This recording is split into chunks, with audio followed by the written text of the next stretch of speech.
Let's chat about that final. Let's chat about how you went into that final, Simone, as possibly the woman to beat on the back of your performances, of course, at the World Para-Athletics Championships in May of this year. Did you feel like you were under pressure to improve on your fifth place finish in Tokyo 3 years ago? Well, I think there was less pressure because I knew what distances I threw at the moment, but there was still pressure that it wasn't going to be the gold medal because our competition was really close, and we knew that before the competition started.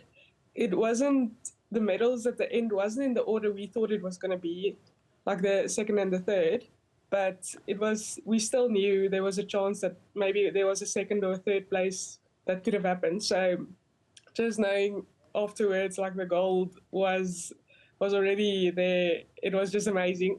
Yeah, and you speak about how close that competition was. I mean, there were 14 throwers in that final. You won by 6 meters over your closest rivals, who finished in second as well as in third, respectively. Talk to us though about the standard of the F38 discus event, because it was so close. I think it talks about how the event has improved over the number of years that you've competed in it. Let's talk about that improvement and the depth of this F38 discus class. Well, when I started in 2019 competing, I got a silver medal with a 33 meter. And now the bronze to the silver, the bronze and gold and silver, but all three threw over 38 meters. So me and the silver place person was 6 centimeters difference. So that's really, really close. So it was the closest competition I've ever had. Yeah. So since I started the F35, the F38 class, got 5 meters in the distance, and my class is a combined class, so it's 37 and 38 thrown together. So that's why there was 2 Paralympic records also broken. So that was a really, really close event. Yeah, and when you look back as well, the competitors in that competition were quite bigger than you. I think you're the smallest in the field, but managing to, of course, win the gold medal. Were you intimidated by how they looked as opposed to how smaller in figure you looked compared to them? Well, for me personally, it doesn't go on how the size of the person is, because my technique doesn't depend on size. So that's why I don't actually feel intimidated. And I've competed against all these athletes since 2019, some of them 2021. So I don't think it changed the intimidation. Otherwise, I would have already been intimidated. But no, I don't think I've been intimidated by the looks. So yeah.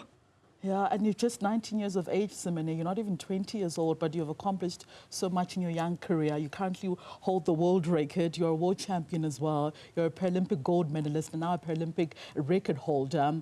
What has been the driving force, though, behind your success? How is it that at 19 years of age, you've done so much? Well, I think personally, my driving force is my family and friends that support me, because I know athletics is like a lone sport, but I personally think it's more of a team sport. With all your friends and family supporting you, you wouldn't be standing on your feet and competing the whole time, because it gets lonely. Athletics is a really lonely sport. So that, and God, that has been with me the whole time. So everything, all my support, I think that's my driving force. And that record hold, obviously, holding the record holder, should I say, 38.82 meters. Do you believe that you can get over the 40 mark? Is that now the plan, to break your own world record as well? Well, the plan was already to break it in Paris. Yeah. Well, now, but I think personally, with how the competition went, like me not being in the lead early in the competition, and actually after, like, knowing I won the gold medal, the pressure wasn't, I think, making my distances go really far. So I had to work really, really hard to get where I was in the competition. So that was the plan. But I think definitely I can throw further than what I have now.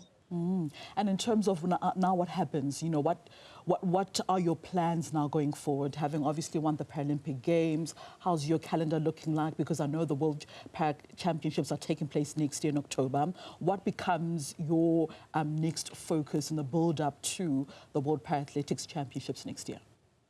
Well, I didn't actually know when the next World Champs were. There were only rumors of where our World Champs are going to be, not actually when. Yeah. So I don't actually know anything about that. But if there's a World Champs, I'm definitely gonna work for that. But I think I took a gap year this year because we had World Champs and Paralympics earlier.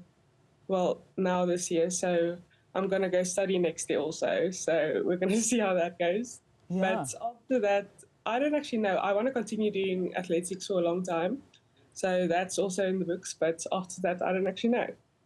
When you say you still want to continue doing athletics for a very long time, have you started thinking about the possibilities of maybe ending your career much earlier than expected? Just expand that for us, sort of to understand where your thinking is now in terms of how long you can go on, you know, throwing the discus.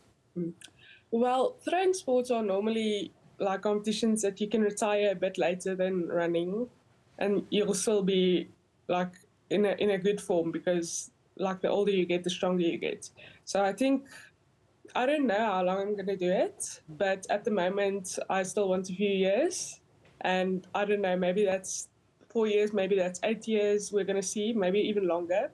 I'm not entirely sure, but we're going to take it step by step, I think, because I don't think I want to think about like in 8 years, what do I want to do yet? So yes. All right, Simone Kruger, thank you so much.